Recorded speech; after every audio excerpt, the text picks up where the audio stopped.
এই জামানাতে ঈমান বাঁচানো খুব কঠিন। ঈমান নিয়ে কবরে যাবেন খুব কঠিন। আল্লাহ যদি ঈমান বাঁচায় তবেই বাঁচতে পারবেন, তা না হলে ঈমান নিয়ে কবরে যেতে পারবেন না। দুনিয়ার লোভ লালসা আপনাকে শেষ করে দেবে। পয়সার লোভ, নারীর লোভ, এই দুটো জিনিস আপনাকে ধ্বংস করে দেবে। আর এই দুটো জিনিসই বেশিরভাগ মুসলমানদের কাছে চলে এসেছে। পয়সা ছাড়া কিচ্ছু চেনে না। ইসলাম থাক নাই থাক, হাত দুটো ধরে বলে যাচ্ছি, জান চলে যাবে, আখেরাত নষ্ট করবেন না, ঈমান নষ্ট করবেন না। বাঁচা খুব কঠিন। বাঁচতে পারবেন যদি আল্লাহ রসুলের কথা অনুযায়ী চলতে পারেন। রাস্তাতে চলে যান, ঈমান বাঁচাতে পারবেন না। বাঁচাতে হবে, এর ভেতরেও বাঁচাতে হবে। নামাজটা পড়ুন। 5 ওয়াক্ত নামাজকে আমার আল্লাহ পাক ফরজ করেছে। সব থেকে বড় ইবাদত, সব থেকে বড় কথা, আগে নামাজটা পড়ো। নামাজ ছাড়া বাঁচার কোনো উপায় নাই। নামাজ ছাড়া জান্নাতে যেতে পারবেন না। মানুষের বাঁচার জন্য যেমন পানি জীবন, পানি ছাড়া যেমন মানুষ বাঁচতে পারে না, পানি ছাড়া যেমন মানুষ বাঁচতে পারে না, 17 রাকাত ফরজ নামাজ ছাড়া মুসলমান জান্নাতে ঢুকতে পারবে না। ফজর থেকে ঈশা পর্যন্ত আপনাকে 17 বার নামাজ পড়তেই হবে, 17 বার সিজদা দিতেই হবে, দিতেই হবে। এর কোনো মাপ নাই, কোনো ক্ষমা নাই। সুন্নত নফল যদি ছেড়ে দেন কিছুক্ষণের জন্য আল্লাহ মাফ করতে পারে, কিন্তু ফরজ নামাজে কোনো মাপ নাই। নামাজ আপনাকে পড়তেই হবে। জানি না মুসলমান ছেলে যে ফজরের নামাজ পড়লে কি হয়, এই নামাজটার মধ্যে কি আছে, জোহরের নামাজের মধ্যে কি আছে জানে না। আসরের নামাজ যে মসজিদে পড়ছো, এই নামাজটা পড়লে কি হয় জানে না। মাগরিবে কি আছে জানে না, পড়ছে। মুসলমান ঘরের ছেলেরা, নবীর উম্মতেরা, ও আমার ভাইজান, ফজরের নামাজ যদি আপনি আদায় করেন চেহারা সুন্দর হয়ে যাবে। ফজরের নামাজ যদি আপনি আদায় করেন আল্লাহ আপনার চেহারা সুন্দর করে দেবে। জোহরের নামাজ যদি আপনি আদায় করেন আল্লাহ আপনার বাড়িতে বরকত দেবেন, রহমত বরকত হবে, বাড়িতে শান্তি ফিরবে, বাড়িতে রহমত বরকত আসবে। আসরের নামাজ যদি আপনি আদায় করেন আল্লাহ আপনার বাড়িতে সুখ দেবেন, বড় বড় বিমার আসবে না, বড় বড় রোগ আসবে না, বড় বড় রোগ থেকে মুসলমান বেঁচে যাবে। মাগরিবের নামাজ যদি আপনি আদায় করেন আল্লাহ আপনার বাড়িতে নেক সন্তান দেবেন, ওই সন্তানকে নিয়ে আপনি শান্তি পাবেন। ও আমার ভাইজান, ঈশার নামাজ পড়ে যদি বিছানায় চলে যান আল্লাহ আপনার শান্তির ঘুম দেবে। আর একটু জোরে বললেন না, আর একটু জোরে বললেন না। মুসলমানের ছেলে সেলুনে গিয়ে পয়সা নষ্ট করছে, কত কষ্টের পয়সা। হপ্তায় হপ্তায় সেলুনে গিয়ে মুখ পরিষ্কার করছে। আল্লাহ তো ব্যবস্থা করেছে, ফজর বেলা মসজিদে যান না, চেহারাটাকে সুন্দর, এই দেখো চাঁদের মতো চেহারা হয়ে আছে। দেখো এই নামাজি পরেজগাররা বসে আছে, নামাজিরা বসে আছেন, চাঁদ চাঁদ যেমন লাগে চাঁদের মতো লাগছে। পয়সা নাই, খুব চিন্তা হচ্ছে, কাজ নাই। আল্লাহ বলছে জোহর বেলা এসে আমাকে সেজদা দাও, আমি আল্লাহ গায়েব থেকে, আসমান থেকে তোমার বাড়িতে কাজ পাঠাবো। বিমার থেকে বাঁচতে চাই আমরা সবাই। আল্লাহ যেন বড় বড় রোগ না দেন, ক্যান্সারের মতো রোগ যেন আল্লাহ না দেন, আল্লাহ যেন কারোর কিডনি নষ্ট না করে দেন, আল্লাহ হার্ট যেন কারোর খারাপ না করে দেন। আমরা বাঁচতে চাই আল্লাহ, আমরা বাঁচতে চাই। আল্লাহ বলেছে তোমরা হায়াত চাও আমার কাছ থেকে, হায়াত নাও, বেশি বেশি করে বাঁচো। তার জন্য তো রোগ থেকে বাঁচতে হবে। আল্লাহ আসরের নামাজের ব্যবস্থা করেছে, ওই নামাজটা পড়লে বিমার বাড়ি থেকে দূরে চলে যাবে। বাচ্চা যদি পরিষ্কার হয় তবেই তো বাপ মায়ের শান্তি। এই কথা বলে না কেন? আর বাচ্চা যদি খারাপ হয়, মাতাল হয়, বিড়িখোর হয়, সিগারেটখোর হয়, চরিত্র খারাপ হয়, বাপ মা শান্তি পাবে? তার জন্য আল্লাহ মগরিবের ব্যবস্থা করেছে। ঘুম আসে না, সারা রাত দেখছো কি মোবাইলে, খারাপ না ভালো? সারা রাত ছেলে মোবাইলে নিয়ে বসে বসে দেখছে মোবাইল। খবর রেখেছো যে ছেলেটা কি দেখছে? নামাজিরা কোনোদিন রাত জাগতে পারে না, নামাজ পড়ে শোবে, ফজরে উঠতে হবে, আল্লাহ ঘুম দেয়। রাসূলুল্লাহ অনেক কষ্ট করেছিলেন তোমার জন্যে, আমার জন্যে। নবী অনেক কষ্ট করেছেন। নবীর উম্মতিরা, ও আমার ভাইজান, ফেরাউন এত মারা মেরেছিল আসিয়াকে। ফেরাউনের ঘরে আমার আল্লাহ একটি ঈমানদার পয়দা করে দিয়েছিলেন। কাফের ফেরাউনের ঘরে আল্লাহ একটা নামাজি পয়দা করেছে। ফেরাউনের স্ত্রী বাড়িতে নামাজ পড়তো, আল্লাহ আল্লাহ করতো। ফেরাউন বলেছিল আমার স্ত্রী আমার ঘরে নামাজ পড়বে না, আমার ঘরে আল্লাহ আল্লাহ রসুলকে ডাকবে না। ওই সময় ভাইজান আসিয়া বলেছিলেন, ও আমার স্বামী, আমি আসিয়া সব ছেড়ে দিতে রাজি আছি, আমি আমার আল্লাহ রসুলকে ছাড়ব না।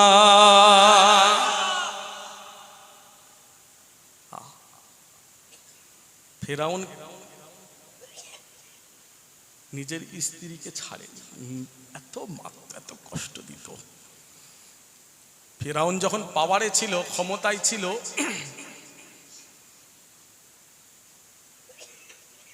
আল্লাহ ওর ঘরে একটা ইমানদার পয়দা করেছে। কোরআন শরীফে আসিয়ার নাম এসেছে, বললেন না সুবহানাল্লাহ? আল্লাহকে এত খুশি করেছে।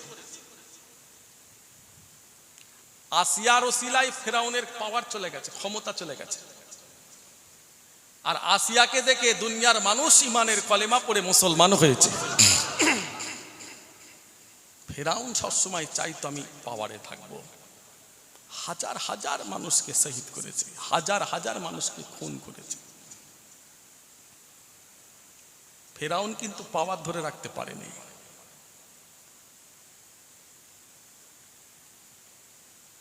দুনিয়ার কোনো মুসলমান সন্তানের নাম ফেরাউন রাখবে না। এই নামটা শুনলে মানুষ ঘৃণা করে। কেন? এই মানুষকে কষ্ট দিত। দুনিয়ার কোনো মুসলমান সন্তানের নাম এজিদ রাখবে না। কেন?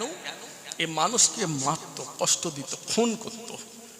হাজার হাজার আলেমকে শহীদ করেছে নিজের পাওয়ারটাকে ধরে রাখার জন্য। হোসাইন হুজুরকেও ছাড়েনি। আর হজরতে হোসাইন জীবন দিলেন ইসলামের জন্য। হজরতে হোসাইনের ওসিলায় আজকে ইসলামটা জিন্দা। জোরে বললেন না? সত্যর কাছে হুজুর, অন্যায়ের কাছে মাথা নত করেন না। যুবক, জান দেওয়াটা সহজ নয়। এজিদ চেয়েছিল আমি ক্ষমতায় থাকবো, পাওয়ারে থাকবো, পাওয়ার লোভ। হজরতে হোসাইন বলেছিল আমার নানা জানে সাজানো বাগান, ইসলামের বিধান, কোরআনের বিধান, সেই বিধান কায়েম থাকবে। ফেরাউন এজিদের হাতে আমি হোসাইন ক্ষমতা দেব না। তাতে যদি আমি হোসাইনের জান লাগে, জানটা দেব। হজরতে হোসাইন জীবন দিলেন। আজকে হজরতে হোসাইনের সিলায় আজকে দুনিয়াতে ইসলাম জিন্দা হলো। জোরে বললেন না? সত্যর পক্ষে থাকাটা খুব কঠিন। এক্ষুনি যদি আপনাকে 10 লাখ টাকা দিয়ে দেয়, 5 লাখ টাকা দিয়ে দেয়, আপনার ঈমান আর থাকবে না। 2 লাখ 1 লাখ টাকা যদি হাতে ফেলে দেয়, ঈমান রাখতে পারবেন না। এজিদ কম অফার দেয়নি হোসাইনকে। হোসাইন কি চাও? যা চাইবে তোমাকে সেটাই দেওয়া হবে, তুমি আমার কাছে মাথা নত করো।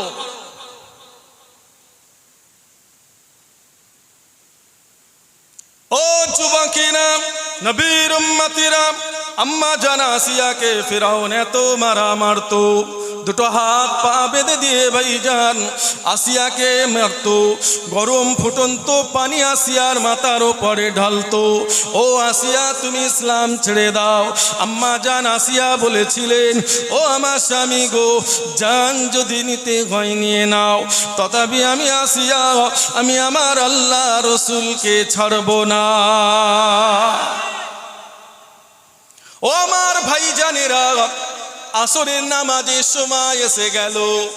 আসিয়ার হাত পা বাঁধা, দাঁড়িয়ে দাঁড়িয়ে রুকু দেয়, দাঁড়িয়ে দাঁড়িয়ে সিজদা দেয়। নিজের স্বামী আসিয়াকে বেঁধে দিয়েছে, নিজের স্বামী নিজের বিবিকে হাত পা বেঁধে দিয়ে গরম ফুটন্ত পানি ডালতে থাকে। ও আমার ভাইজান, আসিয়া দাঁড়িয়ে দাঁড়িয়ে রুকু দেয়, আসিয়া দাঁড়িয়ে দাঁড়িয়ে সিজদা দেয়।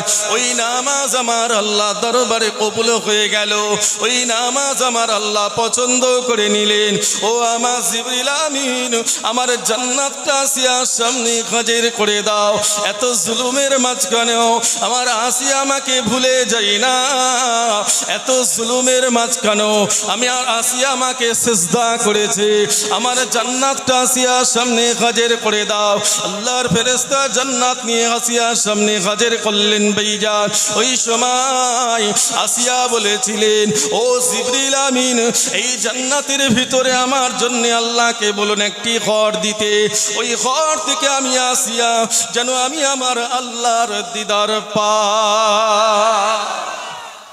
আহা, ভালোবাসা কাকে বলে দেখুন।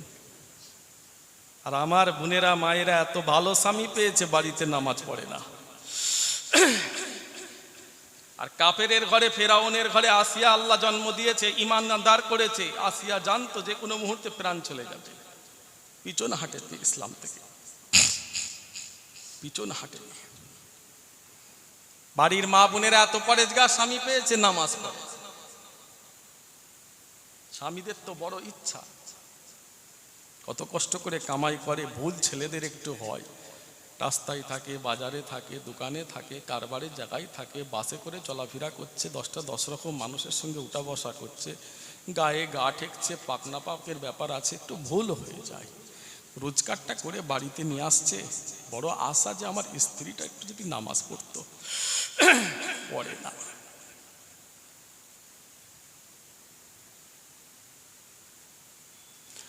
নবীর উম্মতিরা, আরবের প্রেসিডেন্ট হযরতে ওমর,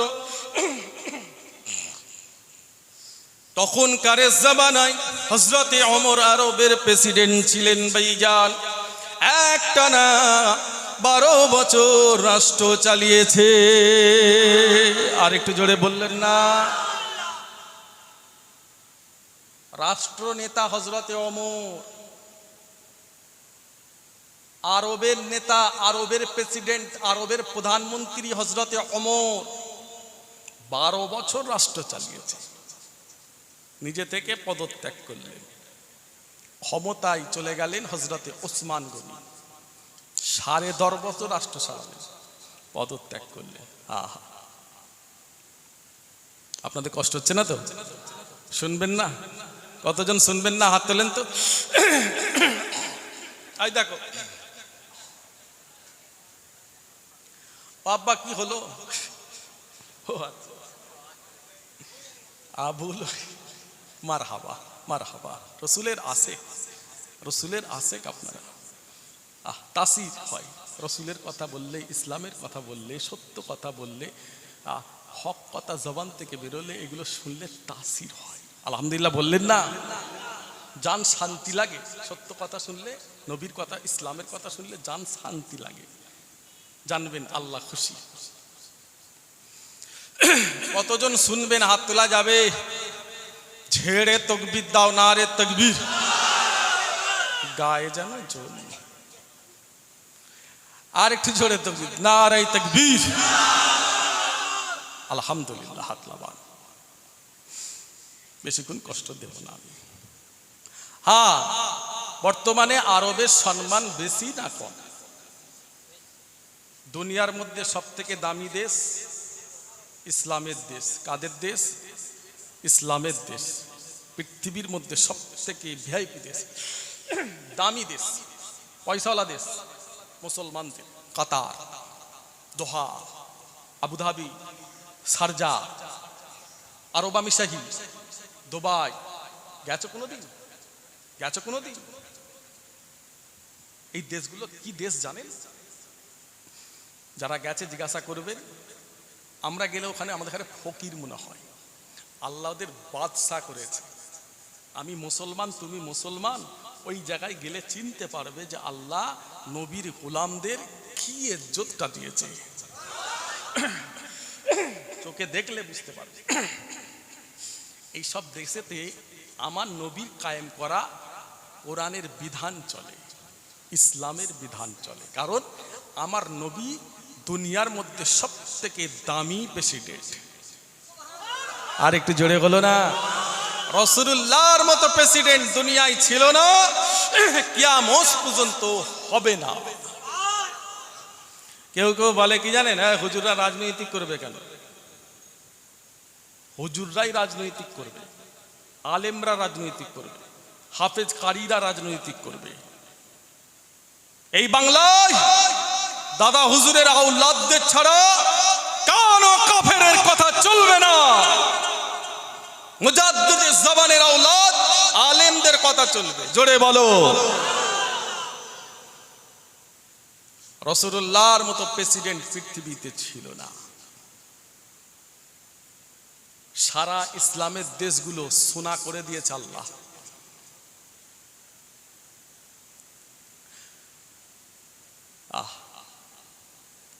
ভুলটা ধরলে নবীর ধরো আগে। দাদা হুজুরের আওলাদ রাজনৈতিক করছে, গায়ে জ্বালা করছে। বলো দেখি নবী ভুল করেছে রাজনৈতিক করে? আল্লাহর কোরআন ভুল হয়েছে? বলো বলো। নবী কোরআনের বিধান কায়েম করেছে আরবে, কোরআনের কানুন চলে আরবে। এই কোরআন ভুল, নবী ভুল, সাহাবারা ভুল। একবার বলো মুসলমান। আলেমদের গিয়ে জিজ্ঞাসা করো, তোমার ইমানটা চলে গেছে, মানে তুমি কাফের হয়ে গেছো। পুনরায় তওবা পড়তে হবে ইমান ফেরাতে গেলে। ও যুবকেরা, নবীর উম্মতিরা, আরবের প্রেসিডেন্ট ছিলেন হযরত ওমর। ওমরে ফারুক হুজুরের ছেলের নাম হলো আব্দুল্লাহ। আর তখনকার জামানায় প্রধান বিচারপতি ছিলেন হযরত আলী। আলী হুজুরের ছেলের নাম হলো হোসাইন। হোসাইন আর আব্দুল্লাহ দুজনে একই মাদ্রাসায় পড়াশোনা করে ভাইজান।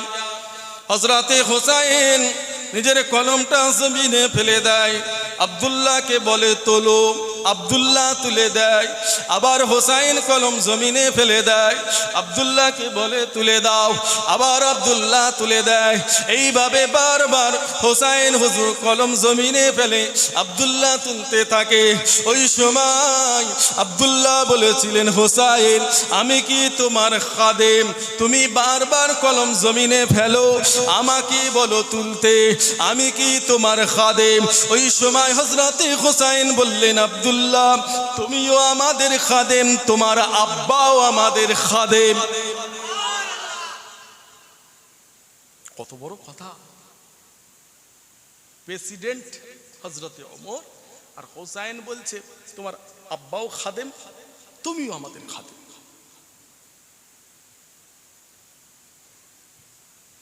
প্রেসিডেন্টের ছেলে হযরতে আব্দুল্লাহ রেগে গেল, আমি আরবের প্রেসিডেন্ট, ওমরে ফারুকের ছেলে, আর তুমি আমাকে সবাই সামনে নিজের খাদেম বানালে। জানোনি আমি প্রেসিডেন্টের ছেলে?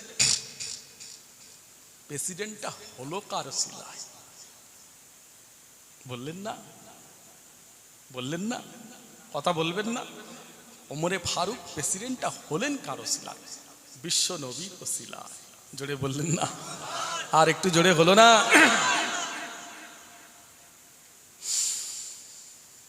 কেমন প্রেসিডেন্ট জানেন?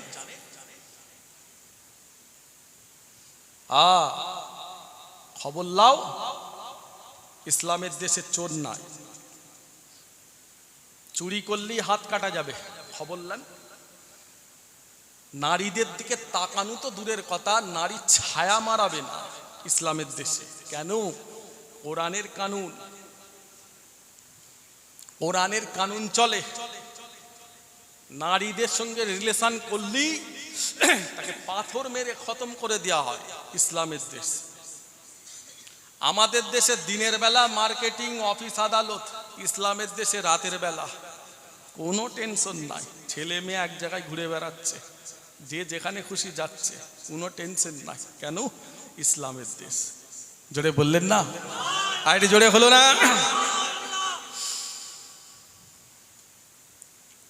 আমি মদিনা শরীফ, মক্কা শরীফে 3 বার গেছি। যতবার গেছি কোনো পুলিশের হাতে বন্দুক দেখিনি। নাই, বন্দুক প্রয়োজন হয় না, কারণ সেখানে তো চোর নাই। আর আমাদের এখানে চোর ভরে গেছে, চোরের শেষ নাই। আগে খেতে পেত না, নেতাগুলো আগে খেতে পেত না, কোটি কোটি টাকার মালিক। চাকরি চোর, গরু চোর, কয়লা চোর, কি চোরটা নাই আমাদের এখানে। 26,000 চাকরি চলে গেছে, জানেন? জানেন তো? এবারে কি হবে? গলায় দড়ি দেওয়া ছাড়া তো কোনো রাস্তা নাই। এমনিতে মেয়েরা লোভী বেশি, জানেন? আর বিশেষ করে সুন্দর যারা মেয়ে হয়, ওদের স্বামীগুলো দেখবেন বুড়ো, কারণ সুন্দর মেয়েরা লোভী বেশি। ওরা চাকরিওয়ালা জামাই খোঁজে, চাকরিওয়ালা ছেলে খোঁজে। কথা বোঝা গেল? এই চাকরি যখন পাবে তখন বয়সটা কত হবে? এখন চাকরি পেয়েছে, ছেলের বাপ, এই মেয়ের বাপ মা, মেয়ে কত খুশি চাকরি দিয়ে। চাকরিওয়ালা জামাই, চাকরিওয়ালা জামাই, চাকরিওয়ালা জামাই। এবারে ঘরের ভিতরে ঢুকে একসাথে শ্বশুর শাশুড়ি আর মেয়ে জামাই একসাথে গলায় দড়ি দাও, কিডনি বিক্রি করে টাকা দিতে হবে।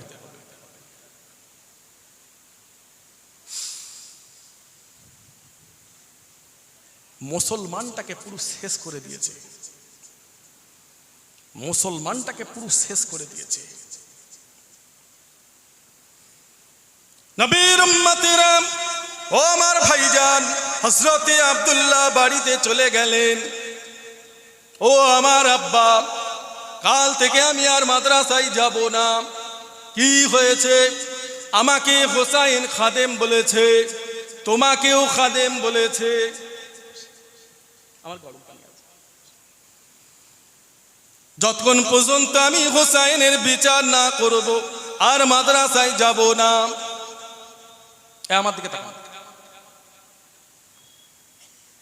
ও আমার আব্বা, যতক্ষণ পর্যন্ত হোসাইনের ফায়সালা আপনি না করবেন, বিচারটা না হবে, আমি আব্দুল্লাহ মাদ্রাসায় যাব না। কার বিচার? নবীর নাতি হোসাইনের বিচার কে করবে? নবীর গোলাম ওমর। ও আমার ছেলে আব্দুল্লাহ, এর ফায়সালা হবে জুম্মার দিনে। আমি ওমর, এর ফায়সালা করব জুম্মার দিনে। জুম্মার দিনে ভাইজান মদিনার মসজিদ, মসজিদে নবাবী শরীফে হযরতে ওমরে ফারুক নামাজ আদায় করে হোসাইনকে ডাক দিলেন। ও বাবা হোসাইন, তুমি কি আমাকে খাদেম বলেছো? আমার ছেলে আব্দুল্লাহকে খাদেম বলেছো? ওই সময় হযরতে ওমরকে হযরতে হোসাইন বলেছিলেন, আপনি আমার মাথায় হাত রেখে বলে দেন, এই দুনিয়ায় কি আপনি আমার নানা জানের খাদেম ছিলেন না? আপনি মাথায় হাত রেখে বলে দেন, আপনি কি আমার নানা জান বিশ্ব নবীর খাদেম ছিলেন না? ও হযরতে ওমর, আজকে আপনি আরবের প্রেসিডেন্ট হলেন কার ওসিলায়? আমার নানা জানের ওসিলায়। আপনি মাথায় হাত রেখে বলুন। ওই সময় হযরতে ওমর বললেন, এই কথাটা কি তুমি আমাকে লিখে দিতে পারবে? এই দুনিয়ার জমিনে আমি আমার নবীর খাদেম ছিলাম, তুমি কি আমাকে লিখে দেবে? হযরতে হোসাইন বললেন, দেবো। ও আমার আব্দুল্লাহ, যাও বাগান থেকে একটি খেজুরের পাতা নিয়ে আসো। আব্দুল্লাহ ভাইজান বাগান থেকে খেজুরের পাতা নিয়ে আসেন। হযরতে আলী হযরতে হোসাইন লিখতে শুরু করে দিলেন, আমি হলাম হযরতে আলী হুজুরের ছেলে, আমি হলাম আলী ইবনে হোসাইন। এই দুনিয়ার জমিনে আমি ওমরকে আমার নানা জানের খাদেমি করতে দেখেছিলাম, এই দুনিয়ার জমিনে আমি রাসূলুল্লাহর খাদেমি করতে দেখেছিলাম। ও আমার আল্লাহ, এই কথা যখনই লিখে দিলেন ভাইজান, হযরতে ওমরে ফারুক আব্দুল্লাহকে ওসিয়ত করে দিলেন, ও আমার আব্দুল্লাহ, আমি ওমর যেদিনে মারা যাব, আমি ওমর যেদিন ইন্তেকাল হয়ে যাব, আমার আমল যদি আল্লাহর দরবারে কবুল না হয়, আমি যদি আটকে যাই, ওই সময় আমি আমার আল্লাহকে দেখাবো, ও আমার আল্লাহ, এই লেখাটা নবীর নাতি হোসাইনের, এই লেখাটা রাসূলুল্লাহ নাতি হোসাইন, হোসাইন আমাকে লিখে দিয়েছে। এই দুনিয়ার জমিনে আমি আমার রাসূলুল্লাহর খাদেম ছিলাম, এইটা দেখে আল্লাহ আপনি আমাকে নাজাত দিয়ে দেন।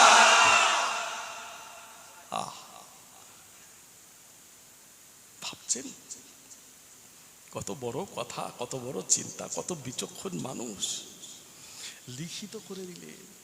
মুখের কথা লোবো না হোসাইন, তুমি নবীর নাতি, এটা আমাকে লিখিত দাও তো, আমি নবীর খাদেম ছিলাম, এটা তুমি লিখে দাও আমাকে। বলেন না কি আমাদের কথা, হাসরের মাঠের কথা ভুলতে পারছে না যে ওমরে ফারুক হুজুরকে আমার রসুল জান্নাতি বলে ঘোষণা দিয়ে গেছে। রাসূলুল্লাহ নিজে জবান থেকে বলেছে আমার ওমর জান্নাতি। ভাবছে বলেন কিয়ামত হাসর যদি আমি কাজ আটকে যাই, জান চলে যাবে, পরকাল নষ্ট করবেন না। আল্লাহ পরীক্ষা করে, আপনাকে আল্লাহ ক্ষমতা দেয়, শক্তি দেয়, পয়সা দেয়, পরীক্ষা করে। ফেরাউন নাই, ধ্বংস, এজিদ নাই, ধ্বংস। যারা যারা ক্ষমতা দেখিয়েছে, মানুষেরকে কষ্ট দিয়েছে, কাঁদিয়েছে, আল্লাহ পাক তাদের ধ্বংস করেছে। চোখে দেখছেন না, বাড়া ভালো, বেশি বাড়া ভালো নয়।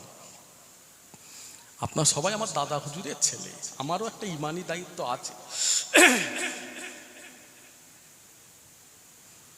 আপনাদের একটা ইমানি দায়িত্ব আছে। ও যুবকেরা, নবীর উম্মতিরা, জান চলে যাবে, এই জবান থেকে কাউকে কষ্ট দেবেন না। আপনার কথাতে যেন কোনো মানুষ কষ্ট না পায়, এই হাত দিয়ে কারোর উপরে জুলুম করবেন না, মারধর করবেন না, অপমান করবেন না, কাঁদাবেন না মানুষকে, ইজ্জত হারাবেন না, ঈমান হারাবেন না, পরকাল আখিরাত নষ্ট করবেন না। দুনিয়ার সামান্য পয়সার জন্য আখিরাত যেন নষ্ট না হয়ে যায়। ও আমার ভাইজান, ইজ্জত যেন নষ্ট না হয়ে যায়। জান চলে যাবে, আমানতের খিয়ানত করবেন না। জান চলে যাবে, ইজ্জত নষ্ট করবেন না। আল্লাহর হক যদি মারো মুসলমান, যাও মসজিদে, আল্লাহকে বলো, ও আমার আল্লাহ, নামাজ পড়ি না, রোজা রাখি না, ঠিক মতো টুপি মাথায় দিই না, রাসূলুল্লাহ সুন্নাহ জাল্লা রাখতে পারি না, অনেক হক আল্লাহ আপনার মেরে দিলাম, রব্বুল আলামিন আপনি আমাকে মাফ করে দেন। আল্লাহ চাইলে বান্দার গুনাহকে মাফ করে দেবে। কিন্তু ভাইজান, মানুষকে যদি তুমি কষ্ট দাও, মারো, ও গুনাহ আল্লাহ মাফ করবেন না। ওই বান্দা যদি আল্লাহ মাফ চায়, ওই বান্দা যদি মাফ করে, তবেই তুমি নাজাত পাবে। ও বান্দা যদি মাফ না করে, তোমার আখিরাত শেষ হয়ে যাবে, কবর শেষ হয়ে যাবে, পরকাল শেষ হয়ে যাবে। ও আমার ভাইজান, জান চলে যাবে, কোনোদিন মানুষের হক মারবেন না। বাপের হক, মায়ের হক, জনগণের হক। আল্লাহ তোমাকে ক্ষমতা দিয়েছে, ওই ক্ষমতা কাজে লাগিয়ে সম্পত্তি নষ্ট করবেন না, হারাম পেটে ঢুকাবেন না। জান তুমি হক মারলে, ও যদি মাফ করে দেয় তবেই মাফ হবে, তাছাড়া মাফ হবে না। ও নবীর উম্মতিরা, সারাটা জীবন নামাজ পড়বে, ওই নামাজ আল্লাহর দরবারে কবুল হবে না। ইসলাম, এটাই হলো আমাদের ইসলাম। এই জন্যই তো আল্লাহ ইসলামের এত সম্মান দিয়েছে। জোরে বললেন না? আরে জোরে হলো না? মানুষ যখন ইন্তেকাল করে, ইমাম সাহেব দাঁড়িয়ে কি বলে, আজ তুমি যুবক, আজ তোমার ক্ষমতা আছে, কালকে থাকবে না। বিছানায় যখন পড়ে যাবে, চোখের পানি শেষ হয়ে যাবে, বিছান ভিজে যাবে কাঁদতে কাঁদতে, যে কি অন্যায়টা আমি করেছি। মানুষ যখন ইন্তেকাল হয়, ইমাম সাহেব কি বলে? আব্বা বলেন না, ইমাম সাহেব কি বলে? এই মানুষটার দ্বারাই কোনো মানুষ যদি কষ্ট পান, দুঃখ পান, কাউকে যদি কষ্ট দেয়, দুঃখ দেয়, চিরতরের মতো মানুষটা চলে যাচ্ছে, মাফ করে দেবেন। যদি কারোর হক মারে, ঋণ থাকে, দিনা থাকে, মাফ করে দেবেন। যাকে আপনি কাঁদালেন, মারলেন, কষ্ট দিলেন, ও যদি দাঁড়িয়ে বলে মাফ, আমি একে জীবনে করব না, ফাইসাল্লাহ হবে কিয়ামতের দিনে। আল্লাহ মাফ করার দায়িত্বটা নয়, ওটা আল্লাহ মাফ করবে না। তোমার শেষ হয়ে গেল, আখিরাত, কবর, সবটাই শেষ, সারাটা জীবন জাহান্নামী তুমি। আপনার সবাই আমার ভাই, সবাই মুসলমান, সবাই আমার দাদা হুজুরের ছেলে। ভাইয়ে ভাই কেন মারামারিটা করছে? কেন মুসলমানের মধ্যে এত হিংসা চলে আসলো? এক মুসলমান আর এক মুসলমানকে কেন মারে? আর এক মুসলমান এক মুসলমানের সঙ্গে কারো ঝগড়া করে? আর এক মুসলমান আর এক মুসলমানের সঙ্গে সম্পর্ক কেন নাই? কেন হিংসা? কিসের জন্যে? কার জন্যে? পীরের আওলাদ বলে যাচ্ছি, কথা রাখবেন, বেয়াদবি করবেন না। যারা যারা বেয়াদবি করেছে, আল্লাহ পাক তাকেও শেষ করেছে, তার পরিবারটাকেও শেষ করে দিয়েছে।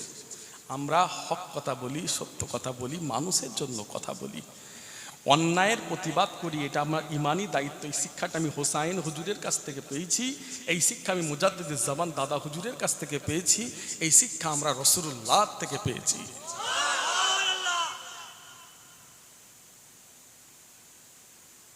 রাসূলুল্লাহ বলছে ইয়াজলিমুন নাস,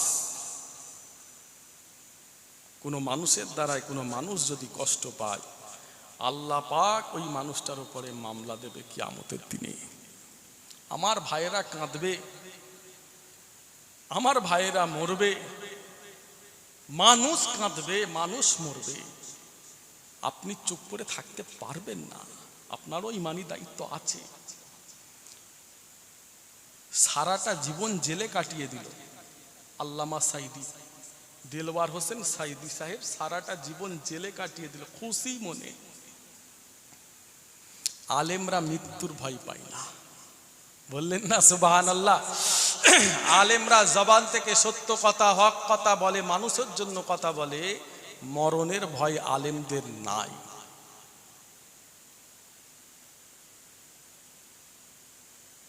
অনেক রোখার চেষ্টা করেছে, ঘরে ঢুকে যাও, বাড়াবাড়ি করুন, কি চাও, কথা বুঝাতে পারছি না, কি চাও, অনেক অফার এসছে, পয়সার অফার। সারা জীবন জলসা করে যা পাবেন 1 ঘন্টায় সেটা পৌঁছে দেওয়া হবে। চুপ করে যাও, ঘরে ঢুকে যাও, জান চলে যাবে, হারাম টাকা পেটে ঢোকাবো না। রক্তটা পীর আল্লামা মারুফ সিদ্দিকীর আছে, বললেন না সুবহানাল্লাহ? আর একটু জান খুলে বললেন না?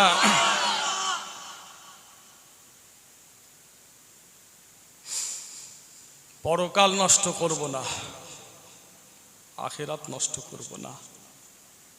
মানুষের দোয়া চাই, ভালোবাসা চাই। কি ইজ্জতটা দেয়নি আল্লাহ। এই আপনাদের এখান দিয়ে আসছি, রাস্তা দিয়ে আসছি, আমার হিন্দু ভাইগুলো মুসলমান ভাইগুলো দেখছে, ছুটছে, যেখানেই যায় রাস্তায় বাজারে শহরে গ্রামে খালি মুখটা দেখে, ছুটছে। অন্ধকারে গাড়ি দাঁড় করিয়েছি, এই ময়না বাজার পার হয়ে ড্রাইভার সাহেবকে বললেন খুব জোরে ইস্তেঞ্জা লেগেছে, বলে হুজুর এখানে তো পানি নেই, উজু করবেন। পানিও নেই সত্যি, একটা দেখো দেখি কোথাও পানি আছে, উজুটাও করে নেওয়া যাবে। যে আমার গাড়িতে তায়াম্মুম মাটিও আছে, সবই আছে আমাদের গাড়িতে, নামাজের মুসাল্লা আছে, খাবার জন্য চাদর আছে, আমাদের গাড়িটাই তো বাড়ি, যে 7 মাস 8 মাস গাড়িতেই কাটাতে হয়, সবই তায়াম্মুম মাটি, পানি নেই তায়াম্মুম মাটি করে উজু করে নামাজটা পড়ে নিলাম, সবই আছে। ড্রাইভারকে বলে একটা এই অন্ধকার এখানটাই দেখো কিছু আছে নাকি, অন্ধকার পাড়া দেয় একটা ওয়াল আছে, অন্ধকারটা ছুটছে, মানুষ ছুটছে, পিছন পিছন গাড়ি, খালি দাঁড়িয়েছি, 10-12 জন ছেলে হাজির হয়ে গেল। ভাইজান কোথায় যাবেন, তোমরা দেখতে পেয়ে গেলে? আমি অন্ধকারে দাঁড়ালাম, ভাইজান আপনি যখন এখানটায় স্লো করেছেন, আমরা তো তারপর থেকে গাড়ি পিছন পিছন ছুটছি। আলহামদুলিল্লাহ বললেন না? এই ইজ্জতটা নিয়ে কবরে ঢুকতে চায়। ফকিরের মতো হাত পেতে নিয়ে লাভটা কি আছে? পরকাল শেষ হবে, আখেরাত শেষ হবে, দুনিয়াও শেষ হবে। ভালোবাসা, ইজ্জত, সম্মান, দোয়া, এটাই হচ্ছে সব থেকে বড়। দেখছেন না, পুলিশ পর্যন্ত পাঠিয়ে দিয়েছে যাতে ভয় খেয়ে যায়। সাহসটা কি পাঙ্গা লিচ্ছে কার সাথে? বুঝলেন? ফুরফুরার বয়োজ্যেষ্ঠ পীর বর্তমানে আল্লামা আব্দুল্লাহ মারুফ সিদ্দিকী হুজুর, যার ওসিলায় ক্ষমতা পেয়েছে। 1 ঘন্টায় 34 বছর সরকার উড়ে গেছিল, ক্ষমতা পেয়েছে যার ওসিলায়, পাঙ্গা লিচ্ছে তার সাথে। তার দরবারের সামনে কয়েকশো পুলিশ পাঠিয়েছে। তার মানে কি? ভয় খাইয়ে দাও। এরা যখন মাথা নত করছে নে, পয়সার কাছে স্যালেন্ডার, ভয় খাইয়ে দাও। আলেমরা সব ভয় খায়, এ কথা বলে না কেন? ঘুমাচ্ছি, বাইরে খবর গেল, ছুটে বেরোলাম, কুত্তার মতো তাড়া করলাম, কয়েকশো পুলিশ, গাড়িতে উঠে ছুটার রাস্তা খুঁজে পাই না। চোখে দেখেছেন আপনারা, দেখেছেন না? কুত্তার মতো তাড়া করেছি। সংবিধানের পাঠ পড়ে, পুলিশের পোশাক পরে কানুন বিরোধী কাজ করছো, দেশ বিরোধী কাজ করছো, কুত্তার মতো তাড়া করেছি। আজও ক্ষমতা হয়নি, এই দিকে পুলিশ দাঁড়িয়ে দাঁড়িয়ে তাকাবে। কথা বুঝলেন না? সত্যর কাছে মুসলমান, হকের কাছে মুসলমান জান দিতেও রাজি। জোরে বলেন। সাইদি সাহেব সারা জীবন জেলে কাটিয়ে দিল, কেন? এটা হলো আমাদের দেশের বড় বুদ্ধির বড় বুদ্ধি। তুমি যদি পাওয়ার ধরে রাখতে চাও, বাংলাদেশে একটা কাফের আছে জানেন, একটা কাফের মেয়ে ছেলে আছে জানেন না? কাফের একটা মেয়ে ছেলে আছে। এটা হচ্ছে আমার দেশের বড় বুদ্ধি, বড় মাতার প্ল্যান। তুমি যদি পাওয়ার ধরে রাখতে চাও, তোমার দেশের যে সমস্ত বড় বড় আলেম জেলে ঢুকিয়ে দাও। কেন? ইসলামের দেশ তো, মুসলমানরা আলেমদের কথা শোনে। আর জোরে বললেন না? ওরা যদি মাঠে থাকে, তুমি পাওয়ার টিকিয়ে রাখতে পারবে না, জেলবন্দি করে দাও। সত্য কথা, হক কথা, ন্যায়ের কথা, মানুষের জন্য কথা বলছে, অন্যায়ের প্রতিবাদ করতে গিয়ে মানুষটাকে জেলে ঢুকিয়ে দিল। সাইদি সাহেবের সম্মান বেড়েছে না কমেছে? এটা হলো এজিদের প্ল্যান। এজিদ কিন্তু ক্ষমতা রাখতে পারেনি। আজ কাফের ক্ষমতায় এসেছে, ভোট হয়নি, ক্ষমতা লাগিয়ে শক্তি লাগিয়ে ভোট হয়ে গেছে, আলেমদের জেলবন্দি। খালি সাইদি সাহেব নাই, অনেক আলেম ঢুকিয়ে দিয়েছে। এই আলেমগুলো যদি বাইরে থাকতো, মাঠে থাকতো, কাফের কোনোদিন ক্ষমতা পেত না, ক্ষমতা আলেমদের হাতে চলে যেত।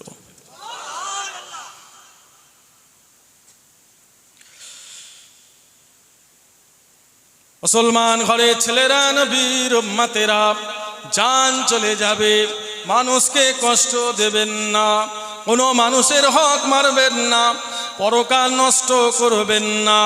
ও আমার ভাইজান, জান চলে যাবে, কোনো মানুষের অভিশাপ নেবেন না।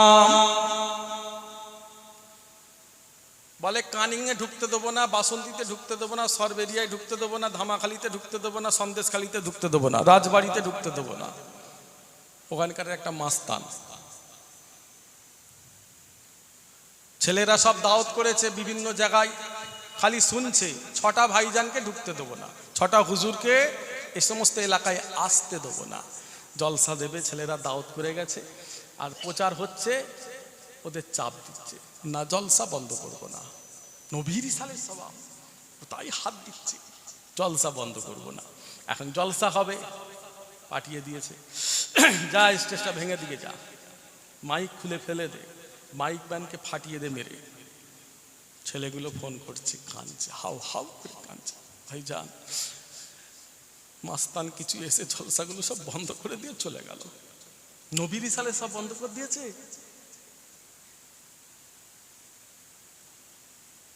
মুরব্বী বাপ মায়ের সালে সব বন্ধ করে দিয়েছে, কোরআনের সালে সব বন্ধ করে দিয়েছে। কচি কাঁদুনি, বন্ধ করে দাও, আল্লাহ বিচার করবে। কোথায় মাস্তান? নিজেও শেষ হয়েছে, ছেলে মেয়ে বিবি বাচ্চা ভাই সব পরিবার শেষ।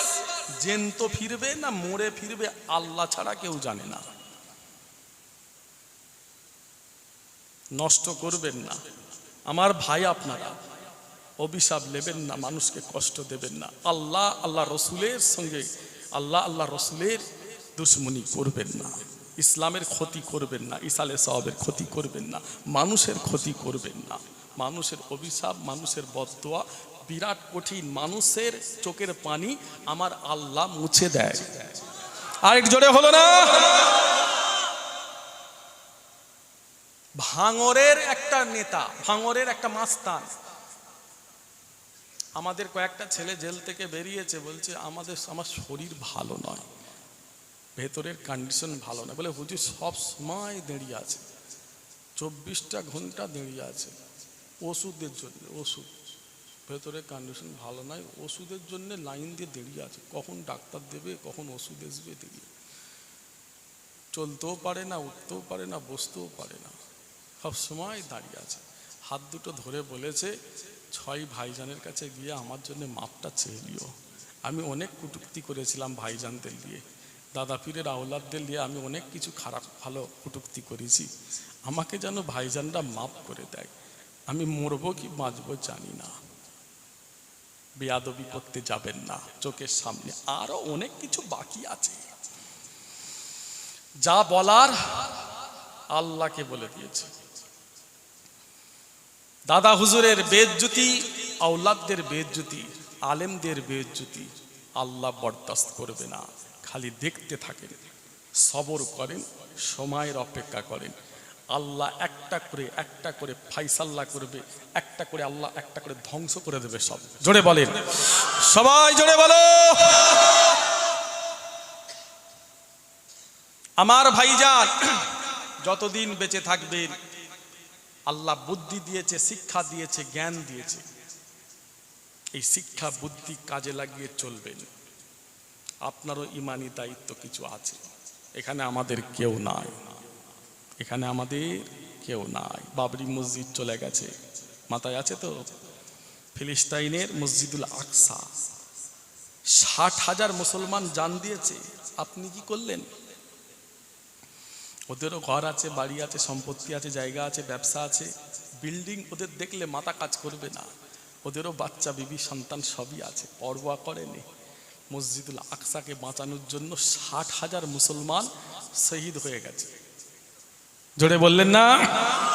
ওরাও দাঁড়াবে কিয়ামতের দিনে আল্লাহর সামনে। আল্লাহ, সম্পত্তির পরোয়া করিনি, ঘর বাড়ি জমি জায়গার পরোয়া করিনি, বাপ মায়ের পরোয়া করিনি, সন্তান বিবি বাচ্চার পরোয়া করিনি। আল্লাহ, আপনার ঘরকে বাঁচানোর জন্য এই জীবনটাকে কোরবান করে দিয়েছি। মসজিদ বাবরি চলে গেছে, তুমি কি বলবে কিয়ামতের দিনে? ওরাও দাঁড়াবে, তুমিও দাঁড়াবে।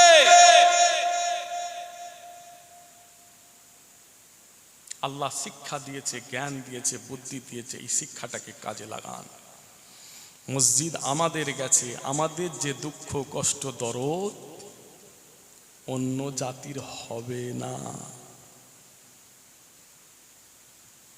বাবরি মসজিদ আমাদের গেছে, আমাদের যে কষ্ট হিন্দু ভাইদের হবে না, ইহুদি খ্রিস্টানের হবে না, মুসলমানদেরই হবে। সবাই আমাদের পাশে থাকে কিন্তু ইউজ করার জন্য। ইউজ হয়ে যাবে, ছুঁড়ে ফেলে দেবে, কাজ হাসিল হয়ে যাবে, ছুঁড়ে ফেলে দেবে। আপনার কিছু ইমানি দায়িত্ব আছে। ভাই ভাই মারামারি করছেন, ভাই ভাই মারামারি করছেন, ঝগড়া করছেন, খবর লাও অন্য ধর্মের মানুষ চারটে রাজনীতি করে ঘরের ভিতরে যখন খাচ্ছে এক জায়গায় বসে যে যার ভাইদের জন্য চিন্তা করছে, যে যার ঘরে ঢুকাচ্ছে। তুই কি প্ল্যানে ঢুকাবি, তুই কি প্ল্যানে ঘরে নিয়ে আসবি, যে যার প্ল্যানে কাজ হাসিল করছে। আর তুমি মুসলমান ভাই ভাই ঝগড়া করছো, মারামারি করছো। যেই শিক্ষাটা আমাদের হওয়া দরকার ছিল সেটা ওদের কাছে চলে গেল। তোমার জানে মায়া নাই, দয়া নাই, দরদ নাই যে আমার ভাই, ওর সুখে দুঃখে আমি দাঁড়াবো, আমার সুখে দুঃখে ও দাঁড়াবে। লড়াই ঝগড়া গ্রামের বাইরে, মহল্লার বাইরে, বাজারে থাকবে। গ্রামে যখন ঢুকবো আমরা মুসলমান সবাই ভাই, তুমি আমার ভাই, আমি তোমার ভাই। কাল যখন বিপদ এসে যাবে কেউ পাশে দাঁড়াবে না, কেউ আমাদের নাই। মুসলমানদের মারার জন্য সবাই এক জায়গায় আছে। মাথা ঠান্ডা করে বুঝবেন কে কথা বলে, কে আছে, কি আছে মুসলমান আমাদের, কি আছে বলুন। খোদাকে সামনে রেখে বলেন এখানে আমাদের কি আছে। প্রশাসনিক পাওয়ার আছে, আইনি পাওয়ার আছে, মুসলমানদের আছেটা কি? সব তো ওদের। দিল্লির যে পার্লামেন্টে ইসলামের জন্য, মসজিদের জন্য, মুসলমানের জন্য কথা বলে কে? একজন ছাড়া দ্বিতীয় মানুষটাকে দেখিয়ে দেন। সারা জীবন তুমি কাঁদবে, চিল্লাবে, লাভ কিছু হবে না। ঠিক জায়গায় যদি কথা বলতে পারো দুনিয়া শুনতে পাবে, ওখানটাই লাভ হবে।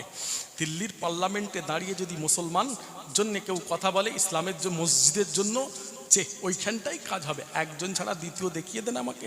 ওই একটা মানুষই আছে আসাদুদ্দিন ওয়াইসি, এই দ্বিতীয় মানুষ আমাকে দেখিয়ে দেন। আর যদি আপনি বাংলা থেকে দুটো চারটে ছটা যদি তৈরি করে দিল্লির পার্লামেন্টে পাঠাতে পারেন, ভারতবর্ষের কোনো মায়ের লাল পয়দা হয়নি। মসজিদের দিকে হাত তুলবে, মুসলমানের দিকে হাত তুলবে, জোরে বলো। ভারতবর্ষের কোনো মায়ের লাল পয়দা হয় যদি এখান থেকে বাংলা থেকে ছটা পাঠাতে পারে। আল্লাহ তো করে দিয়েছে আমার এখানে, আপনার পাশে থাকেন না। কি সুন্দর ভাবে চলছে, আল্লাহ দ্বিতীয় তৈরি করে দিয়েছে বাংলায়। আলহামদুলিল্লাহ বললেন না? পাশে থাকুন, শিক্ষা বুদ্ধি কাজে লাগান। কতদিন আর কাফেরদের পিছনে ছুটবেন? আর কতদিন ইউজ হবেন মুসলমান? কতদিন আর খেলার পাত্র হবেন? এত কিছু ঘটছে, এত কিছু হচ্ছে, এত কিছু মুসলমানকে শেষ করছে। কত সুন্দর প্ল্যান দিয়ে মুসলমানদের মেরুদণ্ড শেষ করে দিচ্ছে, ছেলে মেয়েদের শেষ করে দিচ্ছে, শিক্ষা শেষ করে দিচ্ছে, চাকরি শেষ করে দিচ্ছে, মুসলমানদের পঙ্গু করে দিচ্ছে। এত সুন্দর বুদ্ধির দ্বারাই, সূক্ষ্ম বুদ্ধি দিয়ে। এটা মাথায় ঢোকেনি? এত জ্ঞানী মানুষ আপনারা। আমার ভাইজান সবাই দাদা হুজুর কেবলাকে ভালোবাসেন তো? হাত তুলে দেখান। তাকবীর দাও, নারে তাকবীর। সিলসিলায়ে হক মুজাদ্দিদে জামান, সিলসিলায়ে হক মুজাদ্দিদে জামান দাদা হুজুর কেবলা, নারায়ে তাকবীর। আলহামদুলিল্লাহ, আল্লাহ কবুল করে নেন। সকলে বলেন আমিন, বলুন আল্লাহ আমিন। রাত্রিরে শুয়ে শুয়ে কথাগুলো একটু ভাববেন, রাত্রিরে শুয়ে শুয়ে একটু ভাববেন কথাগুলো, যে ভাইজান আসলো কি বললো।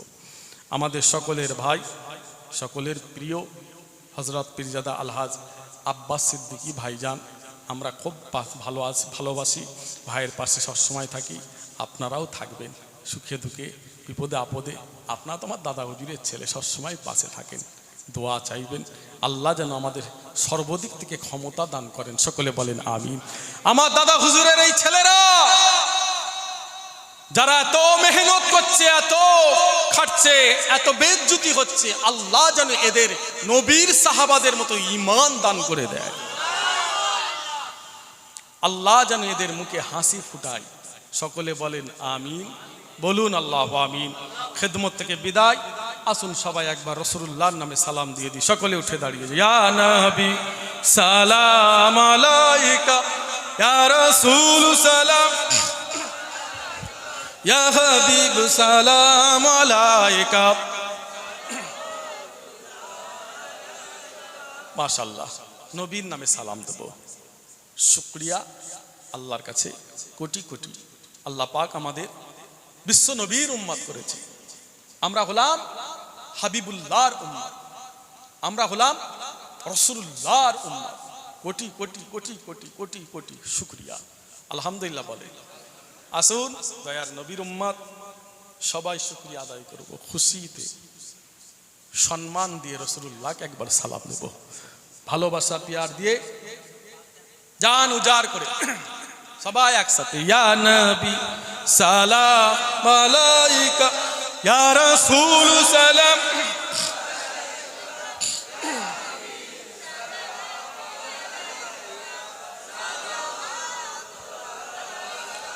तेरे याद कमली वाले मेरे जीने का सहारा, अच्छी हूँ या मैं बुरा हूँ आखिर हूँ तो मैं तुम्हारा। या नबी सलाम अलैका, या रसूल सलाम।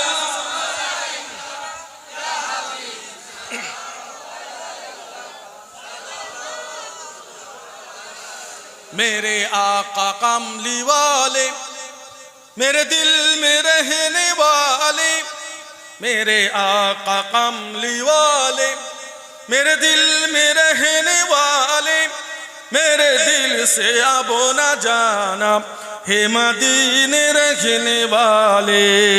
या नबी सलाम अलैका, या रसूल सलाम, या हबीब सलाम अलैका, सलावतुल्लाह अलैका।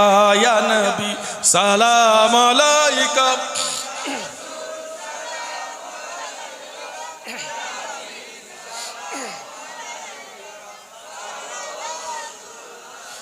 ताला अल बदरु अलैना इंसानियतिल वदाई, वजब शुकुरु अलैना मदा लिल्लाहि दाई। या नबी सलाम अलैका, या रसूल सलाम, या हबीब सलाम अलैका।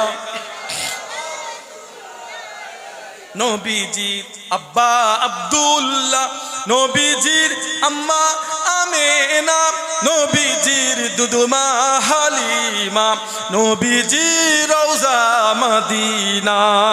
ইয়া নবী সালাম আলাইকা, ইয়া রাসূল সালাম।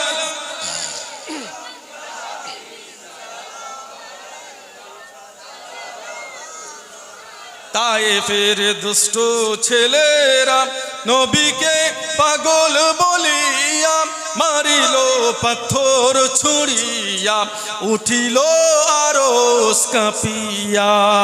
ইয়া নবী সালাম আলাইকা, ইয়া রাসূল সালাম, ইয়া হাবিব সালাম আলাইকা। জিব্রাইল দিলেন যে আওয়াজ, খুলে দাও আসমানের দুয়ার, এসেছেন নবীদের সারদার, করিতেন আল্লাহর দিদার। ইয়া নবী সালাম আলাইকা, ইয়া রাসূল সালাম, ইয়া হাবিব সালাম আলাইকা। या नबी या नबी या नबी या नबी या नबी या नबी या नबी सलाम अलैका, या रसूल सलाम, या हबीब सलाम अलैका, सलावतुल्लाह अलैका। मुझे दर पे दिल बोलाना, मुझे इश्क भी पिलाना, मुझे दर पे दिल बोलाना, मुझे इश्क भी पिलाना। मदनी मदीने वाले, मदनी मदीने वाले।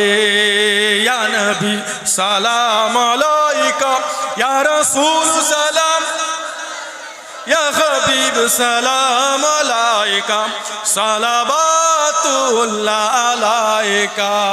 मरहबा। সবাই বসুন, দোয়া করব। সকলে বসে যান, আমার ভাইয়েরা সবাই বসুন, আব্বা সবাই বসুন।